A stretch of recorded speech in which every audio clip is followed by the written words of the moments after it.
Hi everyone, Vegas Film Critic here, Jeffrey K. Howard, here to review 50 Shades Darker, the sequel to 50 Shades of Grey. 50 Shades Darker? Yeah, 50 Shades Darker.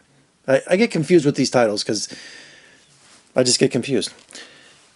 Okay, confession time. Without revealing too much of myself personally, I wasn't a fan of the first movie. I really wasn't. And I understand that it's a very, very popular book, very popular series. A lot of women have read the book, and they just, they fantasize about, what Christian Grey looks like, and, all these kind of things have been floating around for many years, and criticisms about the first film, he wasn't sexy enough, and all kinds of things like that. And the same thing went on with the Twilight books. When Twilight came out, the readers had envisioned certain actors or certain people to portray that. So I went into the movie knowing all the controversy about the first film, about all the sadomasochism and all the bondage and all of that kind of thing.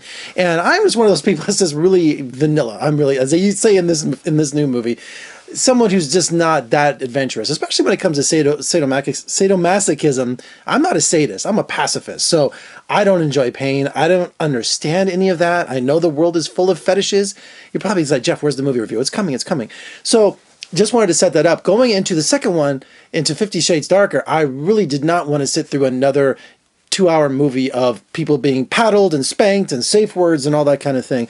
And I'm happy to say, going in kicking and screaming that, what, it wasn't that bad. I mean, it's not the greatest film in the world, but you know what? It doesn't center on that, because now I guess as the story progresses, Christian Grey really wants to get back Anastasia Steele. She, remember in the first movie, at the end, she left him, but he's just like head over heels in love with her. But, he's looking for a submissive. He's looking for someone to totally, to be dominate over them constantly. You saw the first movie, right? Well, he shows up and says, look, you know what? Okay, I'm going to change. We're going to make a lot of changes. I'm in love with you. So the movie really explores their relationship now as he tries to be, I want to say normal, maybe that's not the right word, but also concentrating on her career, in publishing. So it's about them exploring their relationship other than the kind of the titillation of all the stuff in his room, if you remember that special room. And I think what's intrigued me about the film, and these are made for women, and let's just be upfront about it. I think men could have some fun watching this movie or this series of films, but it's about the romance that's really in this film, and also the eroticism.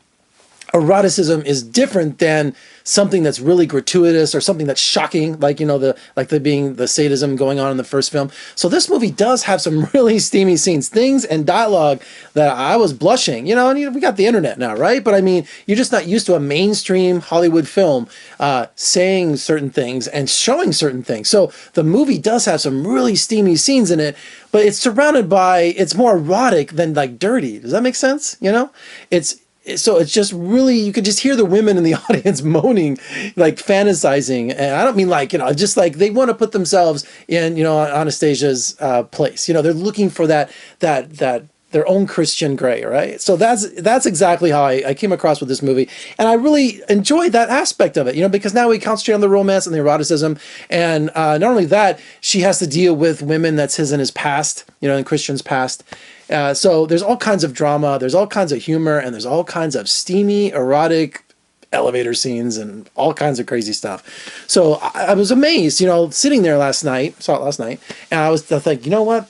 I'm just not going to enjoy this. I don't want to see people getting paddled. I don't want to see someone being, dominating over somebody, because it just makes me angry. I don't get any of that, and without getting into the, my objection to, women being, okay, just never mind.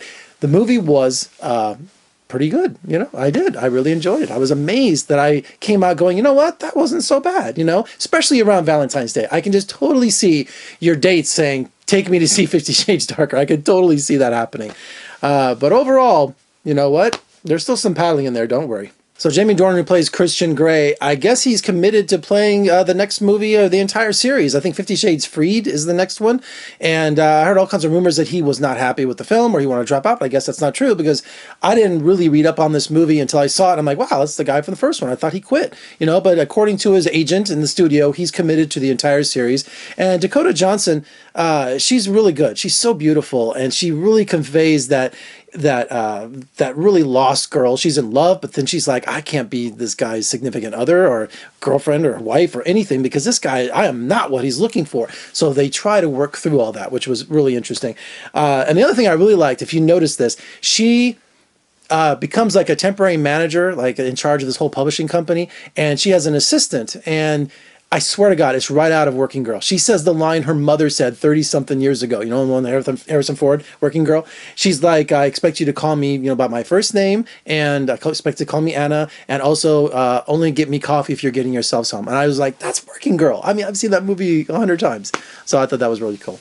All right, so make sure you check out 50 Shades Darker for this Valentine's Day. You know what, men? You're gonna have to do it. Just suck it up and go. It's not that bad. It really isn't. And some of the scenes, you might get some ideas. The romance and the eroticism. That's the key to this one. Unlike the first film where it's like, you gotta be kidding me, They make a great joke about being vanilla in the movie too, so hope I didn't reveal too much. All right, for more reviews and interviews, surf on over to my website, vegasfilmcritic.com. Also, if you like what you see, please subscribe. Trying to get to 1,000 subscribers by Memorial Day. I know, I just got to reach that 1,000, and if I do that, all kinds of great things will happen to me on my YouTube channel.